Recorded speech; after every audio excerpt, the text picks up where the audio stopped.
በመጽሐፍ ቅዱስ ውስጥ አንድ እጅግ እንቆቅልሽ የሆነ ሰው አለ። የሚገርመው ይህ ሰው አባት የለውም፣ እናትም የለውም። የተወለደበት ቀን አይታወቅም፣ የሞተበትም ቀን አልተመዘገበም። ልክ እንደ መብረቅ ብልጭ ብሎ ታየ፣ በድንገትም ተሰወረ። ነገር ግን ታሪኩ እዚህ ጋር አያበቃም። የእምነት አባት የእግዚአብሔር ወዳጅ የተባለው ታላቁ አብርሃም እንኳን ለዚህ ሰው በታላቅ ትሕትና ተንበርክኳል። ካለው ሀብት ሁሉ አስራት አውጥቶ ከእጁም ተባርኳል። ይህ ሰው ማን ነው? ከሰማይ የወረደ መልአክ ወይስ በሰው የተገለጠ አምላክ?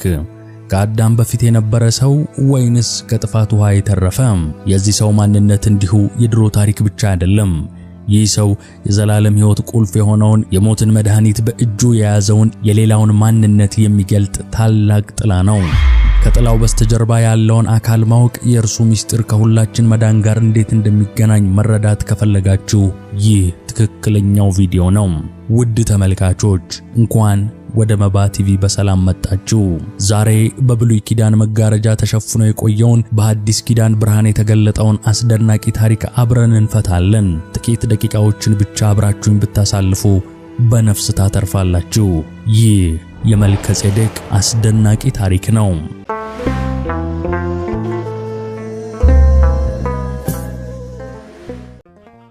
ክቡራትና ክቡራን ውድ የመባ ቲቪ ቤተሰቦች ከልዑል እግዚአብሔር ድጋፍ ቀጥሎ መባ ቲቪ በእናንተ በተመልካቾቻችን ማበረታቻ በሰፊ አገልግሎት መንገድ ላይ ይገኛል። ነገር ግን ዛሬም 61 ከመቶ ተመልካቾቻችን ቻናላችንን ሰብስክራይብ ሳታደርጉ እንደምትመለከቱ ተረድተናል።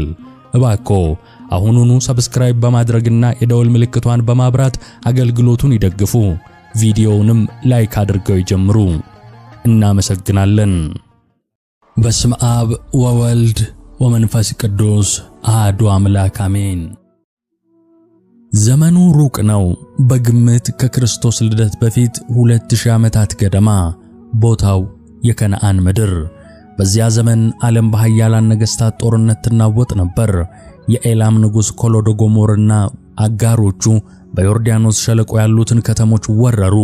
ሰዶምንና ገሞራን በዘበዙ፣ ንብረቱን ዘረፉ፣ ሕዝቡን ማረኩም። ከታሰሩት ምርኮኞች መካከል አንድ ሰው ነበር፣ ሎጥ፣ የእምነት አባት የአብርሃም የወንድም ልጅ።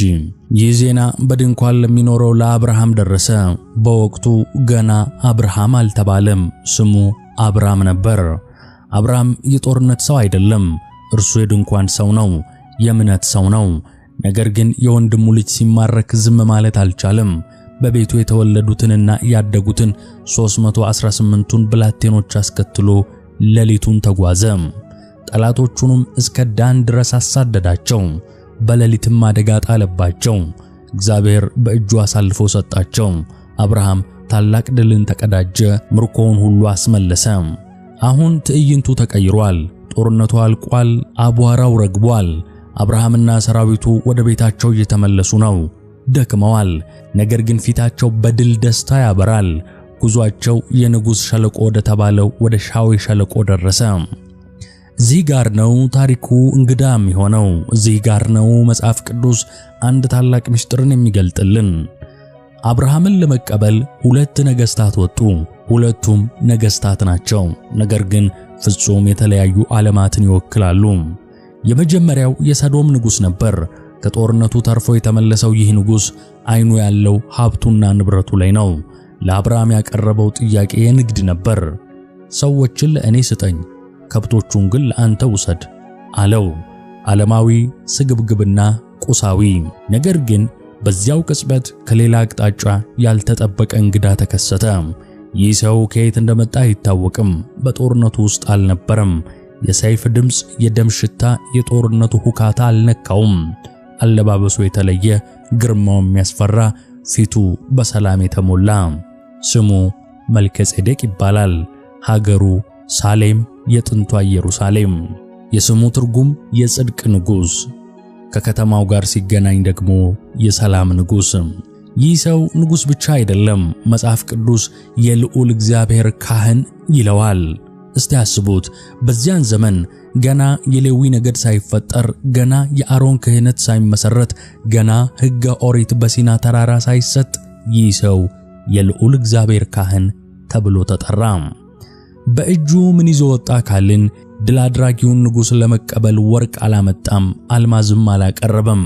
የሰዶም ንጉሥ እንደሚፈልገው የንብረት ድርድር ውስጥም አልገባም። መልከጼዴቅ ይዞት የወጣው ሁለት ቀላል ነገሮችን ብቻ ነበር፣ ህብስትና ወይን። ይህ ለምን አስገራሚ ሆነ?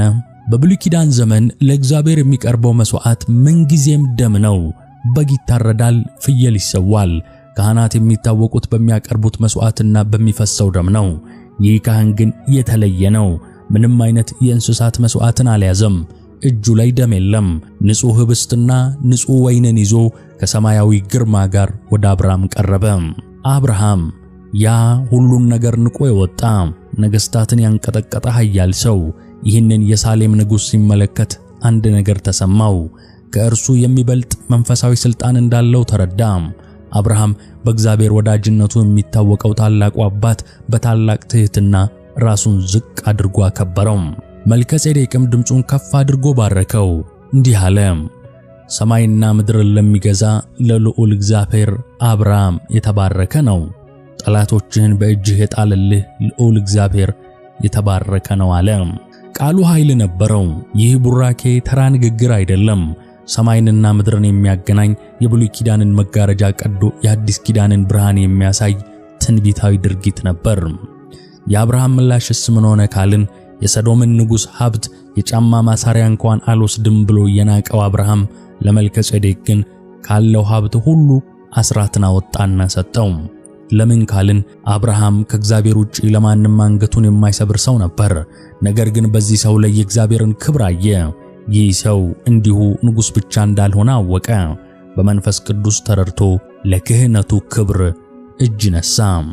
ውድ ተመልካቾች እዚህ ጋር ቆም ብለን እንጠይቅ። ይህ መልከጼዴቅ ግን ማን ነው? በሙሴ መጽሐፍት ውስጥ ድንገት ብቅ ይልና ልክ እንደመጣው እንዲሁ በድንገት ይሰወራል።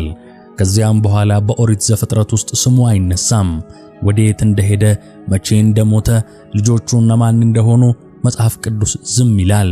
ታሪኩ በዚህ ብቻ ያለቀ ይመስላል። ነገር ግን ገና ነው። ይህ እንግዳ ንጉሥ፣ ይህ እንግዳ ካህን በታሪክ መዝገብ ውስጥ ለ1000 ዓመታት ተደብቆ ይቆያል። አይሁድ ስለ እርሱ ብዙም አያወሩም። የሌዋውያን ክህነትን ብቻ እያደነቁ ይኖራሉ። ነገር ግን ከ1000 ዓመታት በኋላ ንጉሥ ዳዊት በመዝሙሩ ላይ ድንገት የመልከጼዴቅን ስም እንዲህ ሲል እንደገና አነሳው። አንተ እንደ መልከጼዴቅ ሥርዓት ለዘላለም ካህን ነህ። ዳዊት ይህንን ለማን ነው የተናገረው? ስለ ራሱ ወይስ ስለ ልጁ ሰለሞን? በፍጹም ዳዊት ከይሁዳ ነገድ ነው፣ ክህነት የለውም። ታዲያ ለዘላለም ካህን የሚሆነው ማን ነው? ይህ ትንቢት በማን ላይ ይፈጸማል? የሚሉ ጥያቄዎች ይከታተላሉ።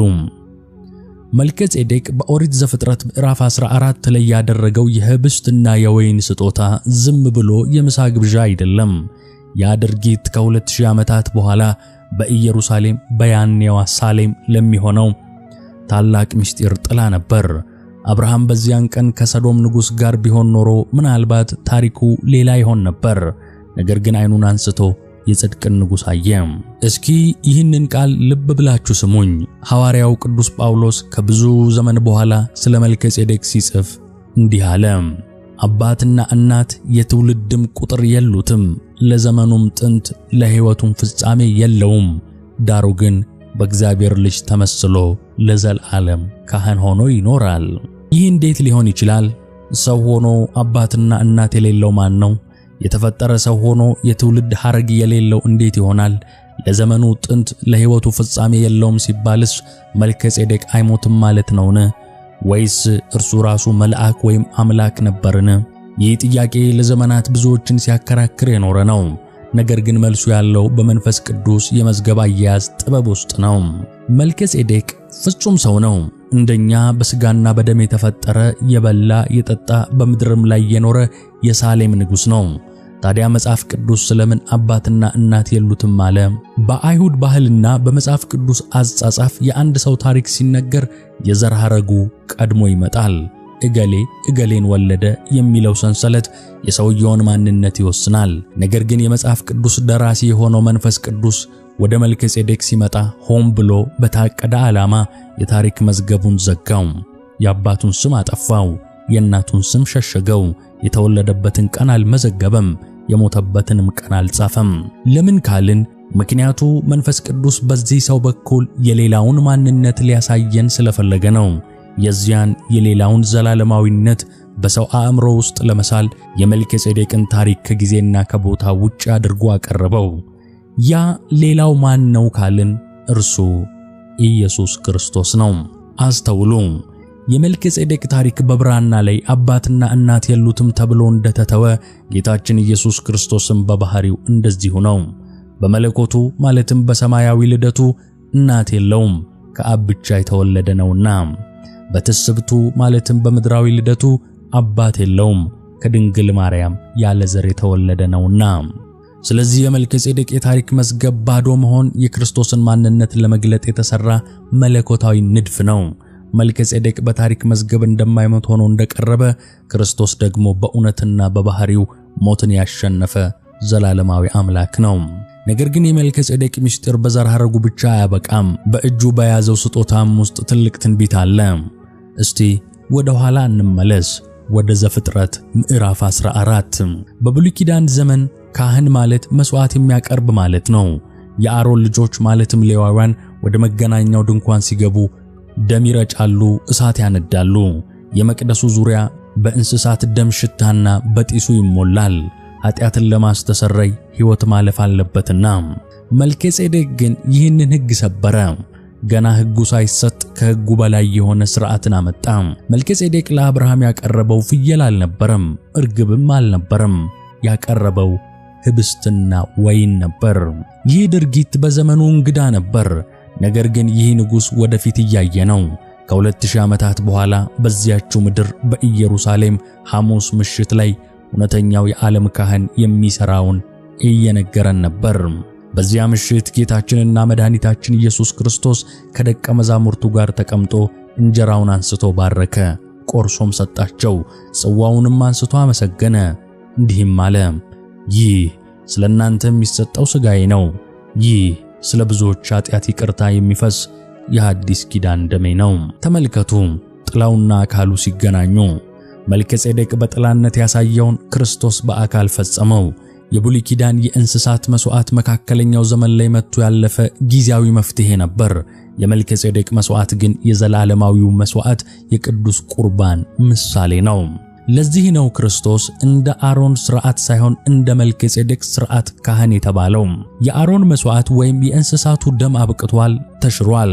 የመልከጼዴቅ መስዋዕት ማለትም ህብስትና ወይኑ ግን በክርስቶስ ሥጋና ደም ተለውጦ ዛሬም በቅድስት ቤተክርስቲያን መሠዊያ ላይ ሕያው ሆኖ አለ። ዓለምን